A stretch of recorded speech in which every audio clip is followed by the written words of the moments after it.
उत्तर प्रदेश की सियासत पर ग्राउंड जीरो की सच्चाई। किसके सर पर सजेगा जीत का ताज? आखिर कौन चखेगा हार का स्वाद?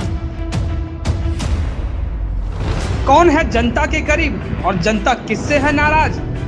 हम दिखाएंगे उत्तर प्रदेश विधानसभा के ग्राउंड जीरो पर लोगों की राय। नमस्कार, आप देख रहे हैं सर्व भारत न्यूज में आपके साथ ज्योति सिंह। इस वक्त मौजूद हूँ चंदौसी विधानसभा में।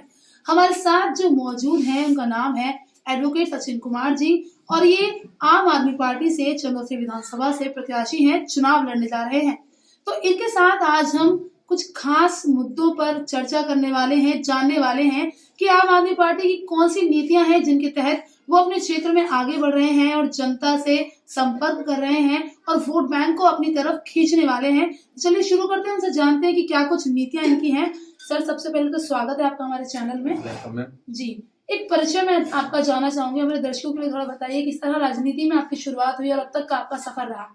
मैम, मैं सचिन कुमार एडवोकेट, इस टाइम मैं आम आदमी पार्टी प्रत्याशी हूँ और मेरा राजनीति सफर 2000 से चालू होता है और 2000 में मैं बीएसपी का बीबीएफ का संयोजक रहा। उसके बाद में 2003 में मैंने समाजवादी पार्टी ज्वाइन की, उसकी नीतियां देख के, और उसके बाद में मैंने 2003 से लेकर लॉन्ग टाइम दिया मैंने समाजवादी पार्टी के लिए। कुछ लोग हमारी जाति के लिए ये सोचते हैं कि ये जाति हमें ही वोट नहीं देगी, ये बीएसपी का वोट बैंक है, बीएसपी के लिए वोट करेगी। बट ये था कि 2016 में मैंने जो है समाजवादी छोड़ दी गई और किसी पार्टी के हाई कमान नेता ने मुझको दलित कह के मेरे पे ये आरोप लगाया कि आप दलित हो, आप हमें वोट नहीं देते हो समाजवादी पार्टी के लिए। तो उसी चीज को लेकर मैंने पार्टी छोड़ दी और उसके तत्पश्चात मैंने संयुक्त समाजवादी दल से 2017 में एमएलए का पर्चा दाखिल किया। वो कुछ कमी या कुछ विपरीत परिस्थितियों के कारण पर्चा खारिज कर दिया गया। अब फिर मैं 2022 में आम आदमी पार्टी में जो है आया हूं और 2016 के बाद में मैंने एक कांग्रेस पार्टी में लीगल डिपार्टमेंट में जिला उपाध्यक्ष रहा और प्रदेश में लीगल डिपार्टमेंट में प्रदेश सचिव भी रहा। और पार्टी की नीतियां और पार्टी का वर्चस्व ना बड़ा होते हुए उस पार्टी को भी मैंने रिजाइन कर दिया। रिजाइन करने के बाद में 2021 में मैंने आम आदमी पार्टी का दामन थामा। क्यों? क्योंकि माननीय अरविंद केजरीवाल जी वो लीडर है कि जिसके पास कोई भी बेदाग व्यक्ति है और ऐसे लीडर के लिए जय हिंद, और मैं ऐसे लीडर के लिए अपना प्रेरक और अपना गुरु मानता हूं। और आम आदमी पार्टी की नीतियां इतनी हैं, सो वेल गुड वेल, और आम आदमी पार्टी की जो नीतियां रही हैं आज तक मैं उनसे बहुत प्रभावित रहा। और मेरा ये सवाल है कि जैसे कि आप बता रहे हैं कि बीएसपी को आपने छोड़ा, उसके बाद समाजवादी से भी दामन आपने छुड़ा लिया, तो उसके बाद अगर उत्तर प्रदेश की हम बात करें, जो मौजूदा यहाँ पर सरकार है बीजेपी की है, दूसरी तरफ कांग्रेस भी है मैदान में, तो आपके पास दो विकल्प थे मजबूत। बीजेपी को अगर हम कह सकें तो फिर आपने आम आदमी पार्टी का दामन ही क्यों थामा? देखिए, बीजेपी का यहाँ पे चंदौसी विधानसभा में वोट बैंक बिखरा हुआ है। बिखरा हुआ क्या है कि यहाँ पे बीजेपी से जो विपक्ष की विधायिका रही माननीय गुलाबो देवी जी, उनका कार्यकाल इतना पुअर रहा, बहुत खराब रहा कि जिससे जनता बहुत नाराज थी। और ये चीज मैं देख रहा था क्षेत्र में, क्योंकि मैंने आम आदमी पार्टी का दामन इसीलिए थामा था कि आम आदमी पार्टी की नीतियां और कार्य जो कहते हैं वो करते हैं, इसलिए मैंने आम आदमी पार्टी का दामन थामा। और रही बीजेपी की बात, मैम बीजेपी में एससी वोट के लिए या जाटव समाज के लिए कहीं भी जगह नहीं दी जाती। और यहाँ से मैं कुछ प्रतिद्वंदी थे जो मेरी समाजवादी में चले गए बीजेपी छोड़ के, तो उनका तिरस्कार हुआ, तो मेरा कहाँ वहां पर सम्मान होता। तो बीजेपी हम लोगों के लिए वोट बैंक की राजनीति भुनाती है और ना कि ये कहती है कि दलित हमारे हैं। जब आ जाता है चुनाव तो कहते हैं कि हिंदूवादी, तो हिंदूवादी देखते हैं। तो यहाँ पे क्या हिंदू समाज से इतने ये सुरक्षित सीट है, क्या किसी जाटव के लिए टिकट नहीं हो पाता था? इसीलिए मैंने टिकट जो है अपनी दावेदारी आम आदमी पार्टी से करी। आम आदमी पार्टी ऐसी पार्टी है जो कि ना जात बिरादरी देखती, ना ऊंच नीच देखती, वो देखती है कैंडिडेट क्या है और कैंडिडेट प्रति क्या कर रहा है, लगन क्या है उसकी, और पार्टी के प्रति क्या क्या कार्य करेगा। तो क्या क्या नीतियां आपकी रहने वाली है, पार्टी की नीतियां जिन पर आप आगे बढ़ रहे हैं और क्षेत्र से आप लगातार संपर्क कर रहे हैं और उम्मीद करते हैं कि उन नीतियों पर, उन मुद्दों पर आपकी जनता आपको समर्थन देगी?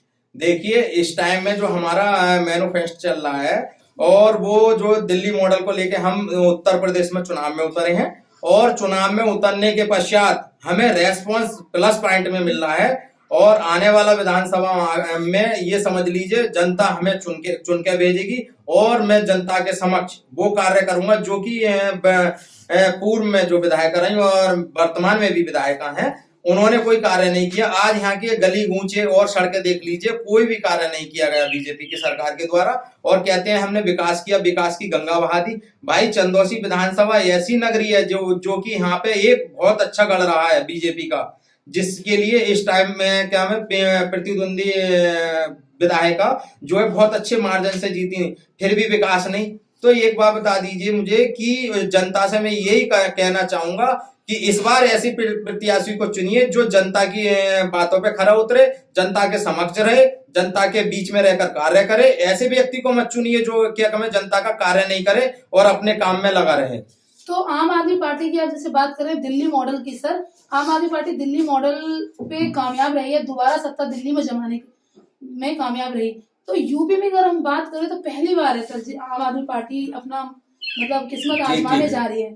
तो आप पर उन्होंने विश्वास जताया है इधर इस सीट से, क्या कुछ लगता है कि किस तरह से जनता आपको समर्थन देगी दिल्ली मॉडल के बेस पे? क्योंकि आप ही के विपक्ष में प्रतिद्वंदी के रूप में सपा भी मैदान में है, जो आप ही के जैसे कि आप कह रहे हैं, आम आदमी पार्टी कह रही है कि 300 यूनिट बिजली फ्री दी जाएगी, सपा भी कह रही है 300 यूनिट बिजली फ्री दी जाएगी। तो किस तरह से चुनौती देंगे? देखिए सबसे पहले जो आम आदमी का जो घोषणा पत्र लेके हम यहाँ पे उतरे थे, वो 300 यूनिट बिजली का लेके उतरे थे। 300 यूनिट बिजली फ्री, पानी फ्री, शिक्षा फ्री, ठीक। बेरोजगारी भत्ता 5000 रुपए कर रखा था। 60 साल विधवा पेंशन 2500 रुपए है। और ये चीजें लेके पहले जब हम मैदान में उतरे हैं तब और पार्टियों ने हमारी नकल की है, ना कि हमने उनकी नकल की है। वो पार्टियां हमारी जो विपक्ष में है, वो पार्टियां हमारी नकल करके अब मैदान में है। बीजेपी सत्ता में, बीजेपी ने क्यों नहीं किया? क्या वो चीज हम देना चाहते हैं, क्या बीजेपी नहीं दे सकती थी? वो तो सत्ता में है। तो वो 300 यूनिट की बात उन्होंने हाफ की गई, तो कहाँ हाफ बिजली माफ हुआ? किसी का हो तो मुझे बताए वो। तो अब जिस तरह से अब बात कर रहे हैं बीजेपी की, सर बीजेपी में पिछले दिनों काफी उठा बैठ रही है, कई नेता मंत्री दूसरी पार्टियों में गए हैं, कुछ सपा से भी कुछ मंत्री और दूसरी पार्टियों मतलब सपा में बीजेपी में शामिल हुए हैं। इसको आप किस तरह से देखते हैं? तो क्या इसका असर राजनीतिक करियर में पड़ सकता है? देखिए ये बीजेपी का वीक पॉइंट था। स्वामी प्रसाद जैसा मौर्य जैसा व्यक्ति जो कैबिनेट में था, और वो व्यक्ति अगर पार्टी छोड़ के जाता तो पार्टी में कहीं ना कहीं कलह है और कहीं ना कहीं विकास की गंगा में कमी है। तो इसीलिए पार्टी को छोड़ के जा रहे हैं। कुछ समाजवादी वाले जा रहे हैं या समाजवादी वाले आ रहे हैं, उनसे हमें कोई मतलब नहीं है। हमारा फोकस है कि आम जनता के लिए जो क्या कहते हैं हम वादे कर रहे हैं वो जनता में लेके जा रहा हूं मैं चंदौसी विधानसभा में, और जनता मुझसे खुश है। और मैं जनता से यही आशा करूंगा कि आने वाले 14 फरवरी के लिए अधिक से अधिक झाड़ू के बटन पर वोट डाल के मुझे कामयाब बनाए और जनता मुझसे काम ले। मैं तो आखिरी सवाल किसानों को लेकर मेरा है सर, इस क्षेत्र में ना किसानों को बड़ी परेशानी है गायों से। उनका कहना है कि फसलें काफी बर्बाद कर रही है गाय बीजेपी के राज में। तो उस पर अगर आप आते हैं अपने क्षेत्र में विधायक चुने जाते हैं तो किस तरह से काम करेंगे? देखिए गायों का इन्होंने स्थायी तो गौशाला बनाई नहीं और बजट निकालना चालू कर दिया।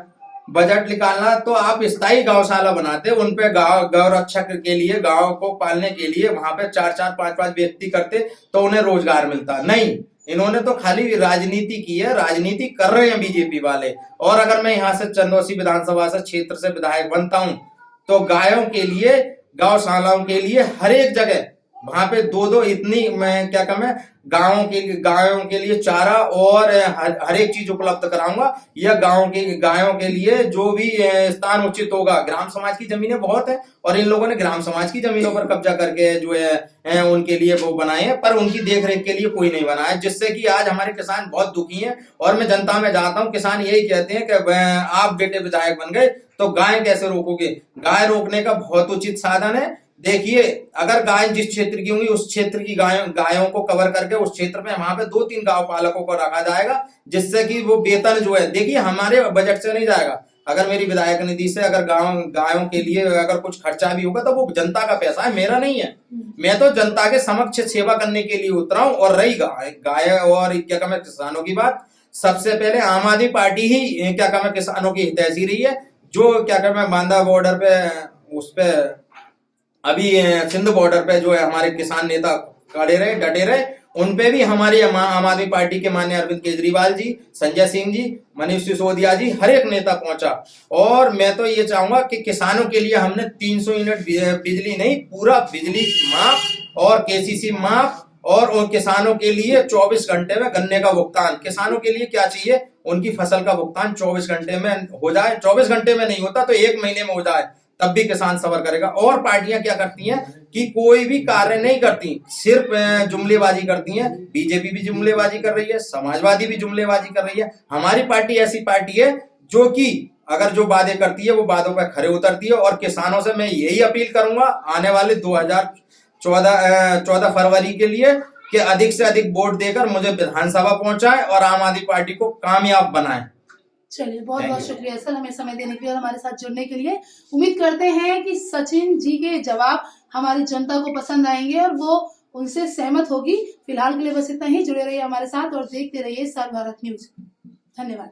Press the bell icon on the YouTube app and never miss another update.